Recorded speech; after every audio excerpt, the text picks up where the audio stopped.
Welcome back to This Day in Scottish History. I'm your host, Colin MacDonald.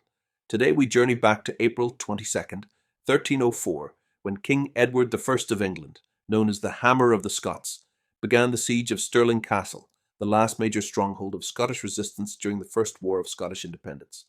And if you're curious about other fascinating events that happened on this day in history, be sure to check out my blog at bagtownclans.com/thisday. The link will be in the description. By early 1304, Edward I had spent years attempting to bring Scotland under English control. After defeating William Wallace at the Battle of Falkirk in 1298, Edward systematically subdued much of Scotland. Yet Stirling Castle, perched atop a volcanic crag and commanding the lowest crossing of the River Forth, remained defiantly in Scottish hands. Its strategic importance was undeniable. Controlling Stirling meant controlling access between the Highlands and Lowlands. The castle was held by Sir William Oliphant and a small garrison of about 30 men. Despite being heavily outnumbered, Oliphant refused to surrender, asserting that he could not yield the castle without the permission of John de Soules, the guardian of Scotland, who was then in exile in France. Edward, unwilling to wait, commenced the siege on April 22nd. Edward's forces brought with them an impressive array of siege engines, at least 12, including catapults and trebuchets. These machines hurled a relentless barrage of stones, lead balls, and incendiary devices, including Greek fire, at the castle walls. The lead for the projectiles was sourced from the roofs of nearby churches, stripped for the war effort. The siege was as much psychological as it was physical. The continuous bombardment aimed to break the morale of the defenders. Among those present at the siege was Robert the Bruce, who at that time was aligned with Edward.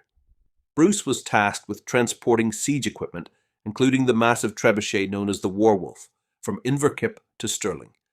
He reported difficulties in moving the enormous machine, noting that no cart was large enough to carry it. The Warwolf, or loup de guerre, was one of the largest trebuchets ever constructed. Built under the supervision of Edward's chief engineer, Master James of St. George, it took 5 master carpenters and 50 workmen 3 months to assemble. The machine was so formidable that when Oliphant saw it nearing completion, he offered to surrender to avoid the devastation it would unleash. However, Edward refused the surrender. He insisted on testing the Warwolf, ordering Oliphant and his men back into the castle to witness its power. When the Warwolf was finally deployed, it launched 140-kilogram projectiles that shattered the castle's curtain walls. Only after demonstrating the might of his new weapon did Edward accept the garrison's surrender on July 20th, 1304. Despite earlier threats, Edward spared the lives of the Scottish defenders. Oliphant, however, was imprisoned in the Tower of London. The fall of Stirling Castle marked the near-complete subjugation of Scotland under English rule. Yet this dominance was short-lived. Just 2 years later, Robert the Bruce would rebel against English authority, eventually leading Scotland to victory at the Battle of Bannockburn in 1314. The Siege of Stirling Castle in 1304 stands as a testament to medieval warfare's brutality and the lengths to which Edward I would go to assert his dominance.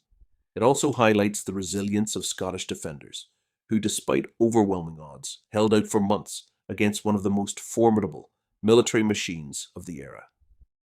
Thank you for joining me today on This Day in Scottish History. I hope you've enjoyed this tale of strategy, resilience, and the relentless pursuit of power. Don't forget to check out my blog for more historical events at bagtownclans.com/thisday. Tune in tomorrow for another journey through Scotland's remarkable past. I'm Colin MacDonald. Haste ye back.